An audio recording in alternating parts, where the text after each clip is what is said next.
네, 주말입니다. 금요일. 오늘 이분과 함께하는 날이죠. 정치의 맥을 짚어주시는 서양호 사람과정치연구소장님 나오셨습니다. 어서 오세요. 네, 안녕하세요. 서영호입니다. 아, 윤석열 씨가 드디어 네. 재구속됐어요. 혹시 뭐 밤잠 설치셨어요? 그때 밤잠 설치신 분들이 꽤 되더라고요. 구속영장. 저는 당연히 구속될 거라고 생각해서 아마 재판부에서도 네. 그 구속된 지 한 50일 구속됐다가 150일 동안 마음껏 뭐 124일 만에 다시 이제 재구속됐다고 거의 하죠. 그 백주대낮을 활보하고 네. 영화를 보고 막 이런 그 모습들도 국민들의 반감들이 아주 컸기 때문에 재판부로서도 네. 상당히 국민 여론을 신경 쓰지 않을 수밖에 없었다. 그리고 그 조은석 특검이 네. 역시 나는 놈이의 뛰는 놈이의 나는 놈 놈이다. 역할을 제대로 해준 것 같습니다. 네, 요즘 조은석 특검에 대해서 칭찬이 엄청나죠. 네, 그 빌드업을 굉장히 잘했다라는 평가부터 여러 가지 그 속도감도 그렇고 효능감을 느끼는 것 같아요. 이게 특검이 출범하면서. 그나저나 재판은 일단 이제 구속이 된 당일날이어서 그랬는지. 일단 지기현 판사가 진행하고 있는 어저께 재판 안 갔고 오늘 오후 2시에 특검에서 이제 입고됐으니까 빨리 나오세요. 조사 받으세요.라는 것 같습니다. 어떻게 될까요 오늘? 네, 입고됐으니까 그야말로 네. 인신이 그 확보돼서 본인이 빼박입니다. 어디 갈 데도 없고 하기 때문에 또 안 가게 출석을 안 할 검찰 조사에 출석 안 하게 될 경우에 뭐 재판부 출석 안 한 거에 대해서 조은석 특검이 네. 강제 구인 또 검토하는 검토할 것처럼 그 재판인데 그런데 아마 검찰 조사도 강제 구인 이야기가 나올 수밖에 없기 때문에 고심은 하지만 결국은 출석을 할 수밖에 없을 것 같습니다. 네. 그동안 사실 다른 사안들은 기존에 이제 검찰에서 특수본에서 어느 정도 차곡차곡 쌓아온 게 있는데 우리가 늘 지적했지만 외환 혐의에 대해서는 제대로 된 게 없었잖아요. 노상원 수첩에 대해서도 알려진 게 사실은 거의 없고요. 네. 굉장히 위험한 내용들인데 이번에 뭐 영장이 적시되지 않았지만 외환 혐의에 대해서도 굉장히 집중적으로 물어볼 것으로 보이는데 이 부분은 어떻게 보십니까? 일단 이번에 그 영장 청구된 내용이 그 국무위원들 계엄 심의권 방해한 문제 네. 그리고 잘 아시겠지만 그 사후 계엄 그 문서에 대한 그 위변조 문제라든가 그리고 경찰이 체포영장 청구했을 때 대통령 비서실 경호처 직원들 동원해서 방해한 혐의 등등해서 5가지로 영장을 청구했는데 네. 그 안에는 그 외환 혐의는 좀 빠져 있습니다. 그래서 이번에 영장 청구가 11일간 구속을 하고 그 사유가 있을 경우에 한 번 더 연장해서 20일간 네. 기소를 해야 되기 때문에 일단은 그 이런 영장이 적시된 핵심 내용을 그 조사할 것으로 보입니다. 그리고 나서 기소가 된 연후에는 그 외환 혐의에 대해서도 추가 조사가 이루어지지 않을까 싶은데 그것도 이번 조사 그 기소에 공동으로 포함되려면 윤석열 씨가 동의하고 진술을 해줘야 되는데 동의를 해야 되는 거군요. 동의하지 않을 경우에는 그 특검에서 이번 그 기소 내용에는 빠질 가능성이 있을 것 같습니다. 네. 그런데 윤석열 씨의 약간 캐릭터상 왜 1시간 중에 59분 얘기하는 스타일이잖아요. 네네.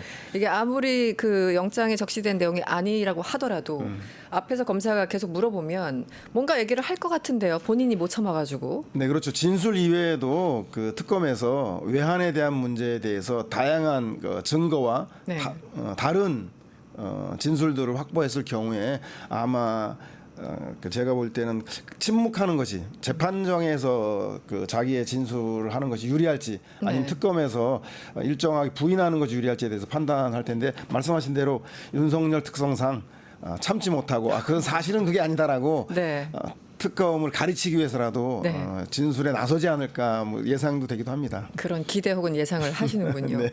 사실은 외환 혐의 관련해서 노상원 수첩에서도 드러났지만 북한의 어떤 그 공격을 유도하려고 했던 여러 가지 정황들이 있었고 실제 우리 쪽에서 이제 정확히는 드론이 아니라 무인기죠. 무인기를 네. 날린 그런 사건들이 과정이 있었습니다. 지금까지 나온 보도에 따르면 10월 3일, 9일, 10일 이렇게 세 차례만 이제 보냈다. 이 정도 나오다가 최근에 더 보냈다. 그런데 어제 동아일보를 보니까 최소한 10월에서 11월 사이에 한 5차례 이상 보냈다고요? 어떤 상황이죠? 네. 그 아마도 10월, 11월 그 상간에 잘 아시겠지만 김건희 씨에 대한 네, 표가 나오네요. 네. 자료에서 나오는 것처럼 네. 김건희 도이치모터스 주가 조작 문제에 대해서 기소되느냐 마느냐 등등 뭐 이런 이슈들이 있었기 때문에 상당히 윤석열 씨로서는 아주 다급한 상황이었을 것 같다는 판단이 듭니다. 그래서 비상계엄이라고는 극단적 상황을 동원해야 하는데 그러기 위해서는 명분이 네.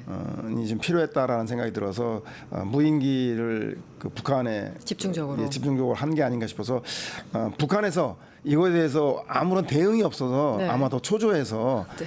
4번 5번 그것도 평양 시내에 있는 중앙구 네. 아마 고위 관료들이 집단적으로 거주하고 있는 이슈가 될 만한 곳에 집중적으로 그 무인기를 보낸 게 아닌가라고 추정이 되고 있습니다. 그런데 문제는 이렇게 됐을 경우에 그동안 윤석열 씨가 계속적으로 주장했던 국회가 자신의 대통령직을 수행하기 어렵게 하기 때문에 할 수 없이 그 비상계엄을 했다라고 하는 직권남용의 혐의로만 우리가 이번 내란을 바라보게 되는데 이렇게 됐을 경우에는 의도적으로 계획적으로 네, 네. 외환을 일으켜서 그렇죠. 비상계엄에 나선 게 아닌가라고 하는 문제이기 때문에 국면이 단순한 직권남용에 의한 비상계엄이 아니라 의도적이고 계획적인 외환 내란을 주도한 외환죄까지 추가된다라면 네. 아마 그 재판부에서도 최고 형량이 선고될 가능성이 매우 높기 때문에 윤석열과 특검과 제가 볼 때는 한판 승부가 벌어지지 않겠나 생각이 네. 듭니다. 이 외환이 너무 심각한 게 이게 그냥 원오브댐 내란이라는 것 자체가 워낙 충격적이긴 하지만 이건 전쟁을 의도적으로 일으키려고 그렇습니다. 했던 거예요. 예, 예. 이유는 김건희 때문에. 그거잖아요. 결국은 아까 표 다시 좀 보여주시면 그 10월, 11월 전후로 지금 드론을 날린, 그러니까 무인기를 날린 게 9월 초에 우리 그 뉴스토마토에서 단독 네. 보도를 연달아서 했었죠. 그래서 뉴스토마토 보도로 명태균 게이트가 확산되고 엄청나게 사회적으로 이게 이슈가 됐습니다. 그러면서 10월, 11월 넘어가면서 계속 이제 여러 가지 폭로들이 나왔었고 급기야 10월 말에는 윤석열 씨와 그리고 명태균 씨 통화 김영선 관련해서 이런 것까지 다 보도되면서 안으로 계속 몰리고 있었어요. 그런데 무인기 보냈는데 저쪽에서 반응 안 해. 그 윤석열 입장에서는 굉장히 답답했을 겁니다. 그 시기에. 네, 이 부분에 대해서 어떻게 특검이 왜냐면 이제 일반 이적죄 같은 거는 가능하지만 외환 유치는 조금 힘들다라는 얘기가 있는데 어떻게 보세요, 그 부분은? 네, 그게 뭐 저희가 볼 때는 확실하게 물증이 있어서 무인기를 보냈기 때문에 그 외환을 유발한 그 혐의, 네. 심증은 있는데 문제는 이 외환죄 같은 경우는 그 북한 측과 네. 공모하고 네. 그래서 실제적으로 접촉을 하거나 문서를 주고받다든가 이런 정황 증거들이 물적 증거가 나와야지 명확하게 외환죄를 적용할 수 있는데 지금 현재 잘 아시겠지만 그런 그 대북 공작의 특성상 네. 직접적 남북 당사자가 네. 교류 협력을 하는 것이 아니기 때문에 제3의 공작원이나 브로커를 활용해서 접촉했을 가능성이 매우 높고 네. 또 물증을 남기지 않았을 가능성이 또 있기 때문에 그렇죠. 네. 그 외환죄 직접적인 북한과의 접촉했다는 그 물적 증거를 밝혀내기는 용이하진 않은 건 사실인 것 같습니다. 네. 어려운 또 장애물들이 있긴 있습니다. 네, 알겠습니다. 김건희 씨 사건을 넘어가죠. 네네. 너무 많아서 요즘은 모든 언론사에서 하나하나 조각조각 다 단독을 달고 기사들이 쏟아지고 있어요. 그런데 저 개인적으로 가장 인상 깊었던 혹은 좀 이거 문제 있는 거 아니야 싶었던 게 최근 김건희 특검에서 그 이제 청구했던 그 압수수색 영장을 법원에서 2차례 다른 이유였습니다만 2차례나 기각했다고 해서 이게 도대체 무슨 일인가라는 생각이 들거든요. 일단 좀 설명을 해주시죠. 네, 일단 건진법사 관련 사건에 대한 그 압수수색 영장하고 그리고 집사 게이트, 네, 네. 그 IMS 집사 모빌리티, 네. 모빌리티 사건 관련해서 그 특검이 법원에 다른 체포영장도 아니고 네. 압수수색 영장을 청구했는데 법원이 쉽게 말해서 특검에 적시돼 있는 특검 대상에 적시된 16개의 사건과 무관하다라고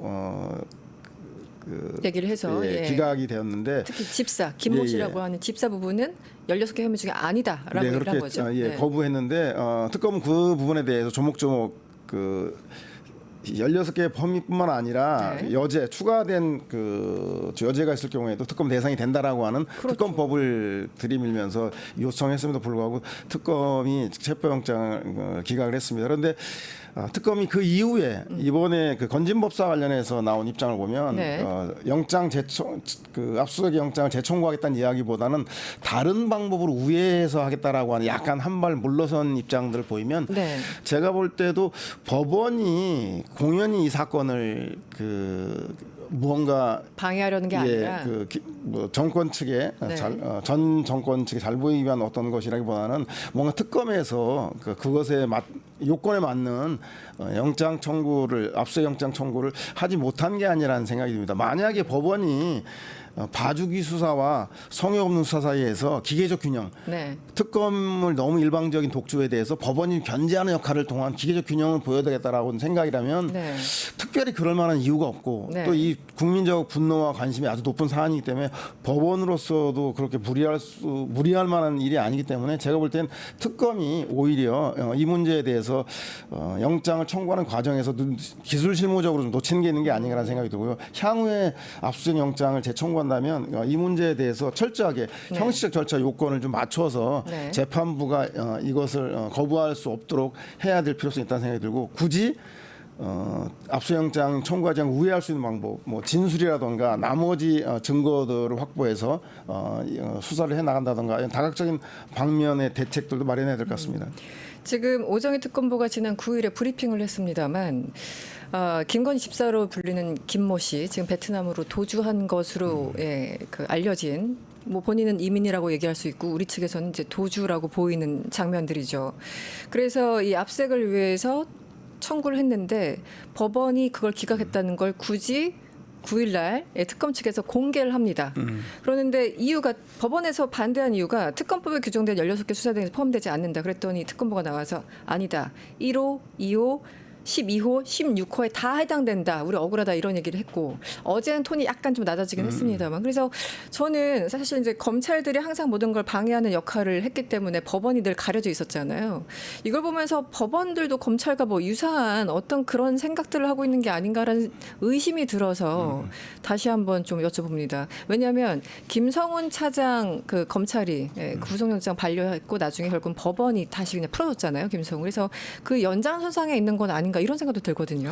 이게 다 직연 판사 학습 효과 때문이죠. 네, 그 네. 법원 스스로도 사실은 행정력과 검찰력을 견제하는 역할을 통해서 네. 국민들 편에 서야 하는데 그동안 권력의 눈치를 보고 법원 행정처 처장을 대통령이 그 임명하게 됨에 따라서 거의 그 정권의 그 입맛에 맞는 네. 그런 그 판결들을 해왔던 게 사실이기 때문에 이런 오해를 하는 것 같은데 그런데 이번 사건과 관련해서 굳이 아까 말씀드린 대로 국민적 공분이 모아졌고 네. 현직 대통령도 아니고 전직 대통령이고 그리고 그 김건희 그 전직 대통령의 부인이기 때문에 굳이 법원에서 그렇게까지 무리해가면서 국민적 비난을 감수할 것인가에 대해서는 다시 한번 꼼꼼히 좀 들여다볼 필요가 있다는 생각이 듭니다. 그래서 네. 그것보다는 아마 네. 특검 측에서의 기술 실무적인 문제점이 좀 있지 않았나라고 위로 그럴 판단이 수도 됩니다. 있죠. 네. 네네. 그 부분 좀 봐야 된다. 어쨌든 지금 법원에서 두 차례 기각됐다는 보도가 어제 또 단독으로 뭐 국민일보 등을 그리고 통해서 자 아시겠지만 제가 볼 때는 이렇게 그 압수수색을 공개적으로 막 하는 것 자체가 네. 좀 어불성설이고 제가 볼 때는 지금 뭐 그 증거를 가지고 있겠습니까? 휴대폰 아마 압수하려고 그래서 네. 그 안에 담겨 있는 내용들을 보려고 하는 것 같은데 네. 휴대폰도 뭐 좀 진즉에 교체하지 않았겠냐 싶고 오히려 네. 김건희 특검에서 김건희 소환 조사를 앞두고 다양하게 빌드업을 하는 차원에서 왠지 체포영장 압수수색 이런 걸 하면 재판 결과나 기소장과 무관하게 네. 이제 김건희 소환 조사가 목전에 다가왔구나라고 하는 여론전, 그러니까 심리적 여론전의 성격이 더 강하지 않나 싶어서요. 특검은 이런 압수수색 영장 말고도 네. 김건희 씨 소환에 대비해서 차곡차곡 제가 볼 때는 그 소환해서 기소하기까지 구속하기까지의 다양한 준비를 해놓고 있지 않나라는 네. 생각이 들어서 압수수색 자체가 실패했다는 것에 대해 너무 크게 생각하지 않아도 될 것 같다는 생각이 듭니다. 그렇게 해석을 하시는군요. 알겠습니다. 그동안 이제 뭐 명태균 게이트니 건진 법사니 뭐 고속도로 휘게한 거니 등등 많이 우리가 익히 들었습니다만 최근에 나온 게 집사 게이트, 집사 네네. 게이트 잠깐 우리가 얘기를 했습니다만 이게 어떤 건가요? 정확히는. 집사라고만 잘 아시겠지만 그 집주인의 재산을 관리하고 살림을 사는 사람을 우리가 통상 집사라고 하는데 네. 그 김 씨, 네. 이 양반이 사실상 뭐 김건희 씨의 집사가 아니냐라고 베트남으로 네, 도망간 네, 네. 문제의 김모 씨. IMS 모빌리티의 네. 실질적인 운영을 했던 사람인데 이 양반이 2010년도에 서울대 경영전문대학원에서 김건희 씨와 연을 맺었다고 합니다. 그 이후에 2012년에서 15년까지 그 유명한 코바나 콘텐츠 네. 김건희 씨 소유의 코바나 콘텐츠의 감사를 맡았고요. 네. 그리고 더 놀라운 거는 김 여사 모친인 최은순 씨가 허위 통장 잔고 문제로 복역하지 않았습니까? 네, 그 당시 위조. 네. 예, 본인이 직접 만들어준 혐의로 대법원에서 징역 6월에 집행유예 2년을 선고받은 공범의 전력을 가지고 있는 사람입니다. 그러네요. 더 놀라운 것은 김건희 씨가 IMS 모빌리티 전신인 비마이카라고 하는 네. 회사가 있었는데 거기에 김건희 씨가 임원으로 등재돼 있었던 겁니다. 아하. 이렇게 이쯤 되면 뭐 경제 공동체가 아니냐라는 그렇죠. 네. 생각이 들어서 하는 거고 특히 IMS 모빌리티는 잘 아시겠지만 그 부채가 1,413억에 자산이 556억. 이 완전히 그 자본 잠식된 부실 기업의 전형입니다. 이런 부실 기업에 대기업이 수백억의 그 150 몇 억인가요? 네. 네네. 180억이 넘는 돈을 180 몇 투자했다고 억이 하죠. 넘는 돈을 투자했다라는 것 자체가 네. 어불성설이기 때문에 아마도 이 과정에서 뭔가 석연치 않은 네. 그 효성 HS 효성과 그리고 카카오 모빌리티 등 네.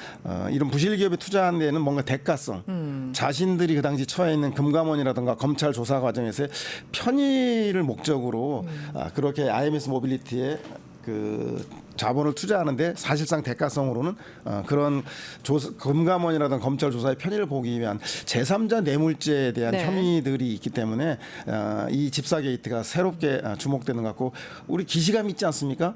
코바나.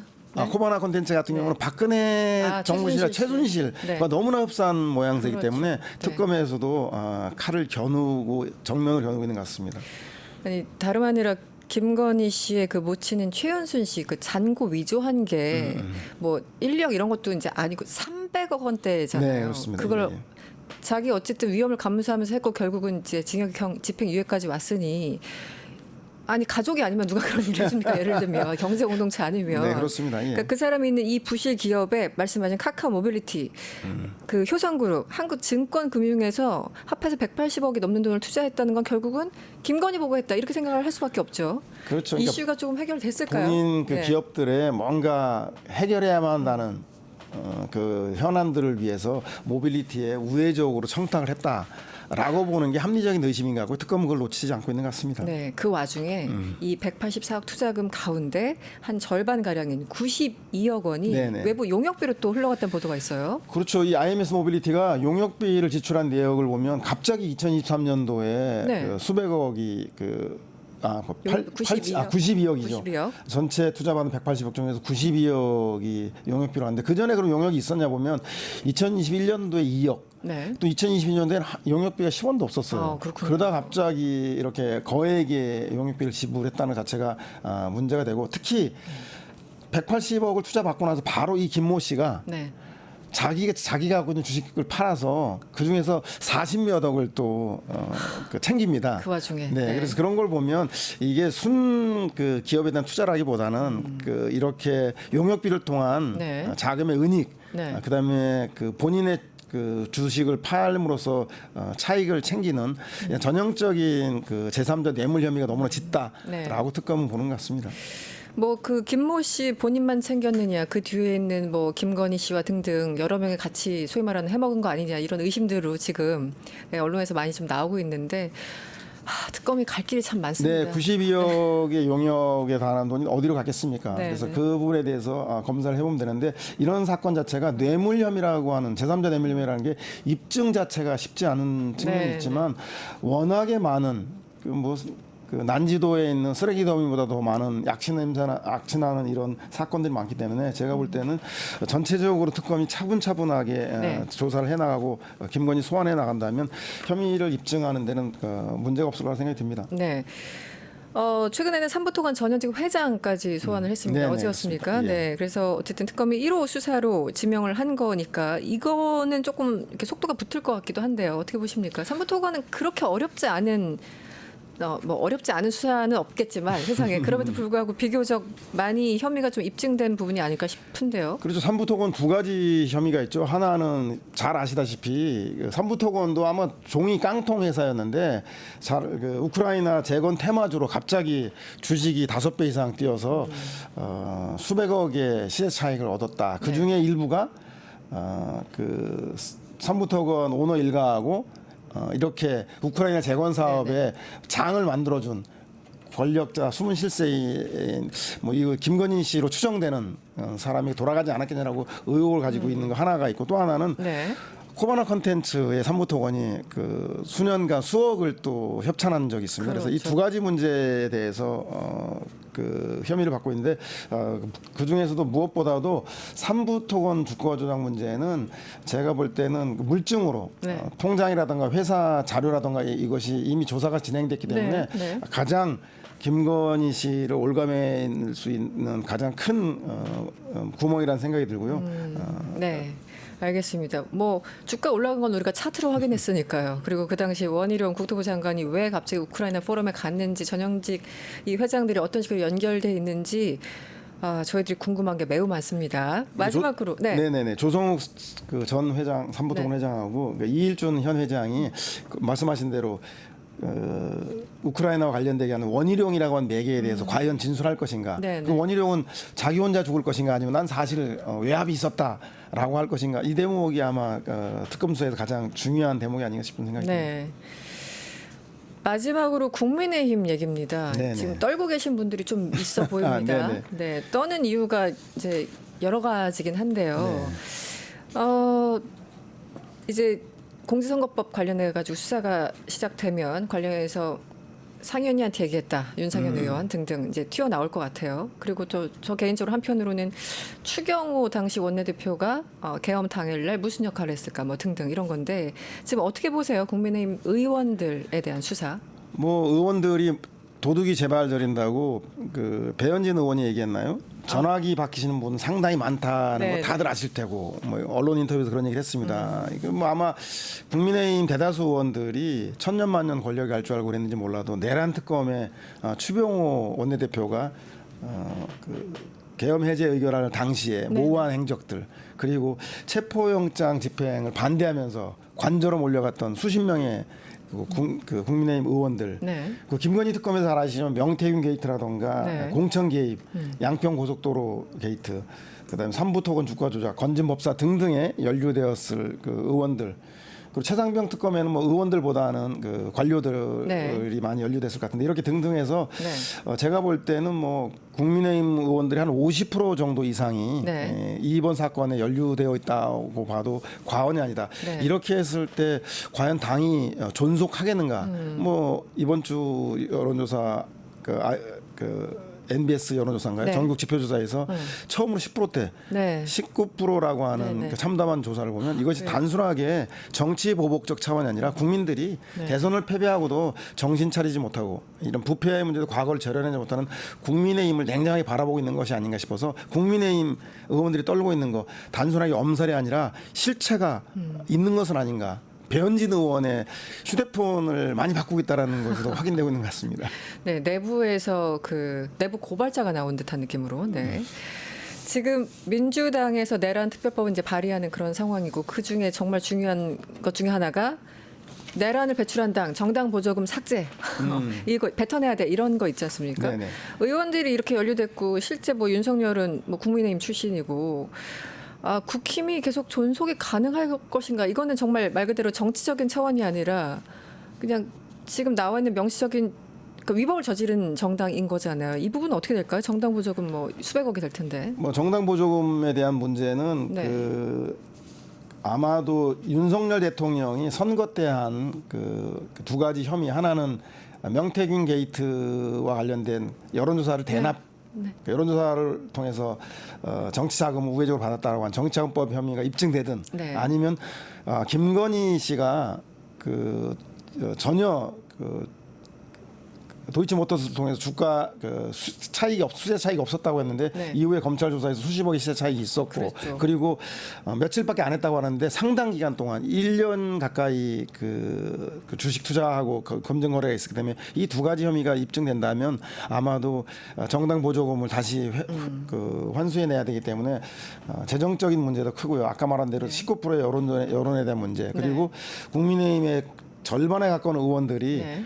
특검의 조사를 받을 경우 사실 정치적으로는 사망을 한 것이고 이게 제도적으로 법률적으로 위헌정당으로까지 가야 되는지에 대해서는 과거에 위헌정당 해산에도 마땅하나 네. 과거에 정당 위헌 정당 심판할 때 네. 민주당에서 무엇이라 그랬냐면 이것이 법률로 인해서 제재되는 것보다는 네. 국민의 심판에 의해서 선거를 통해서 네. 심판받아야 한다라는 얘기 있었기 때문에 제가 볼 네. 때는 이 위헌 정당으로서 위헌 정당으로서 헌재가 판단하기보다는 네.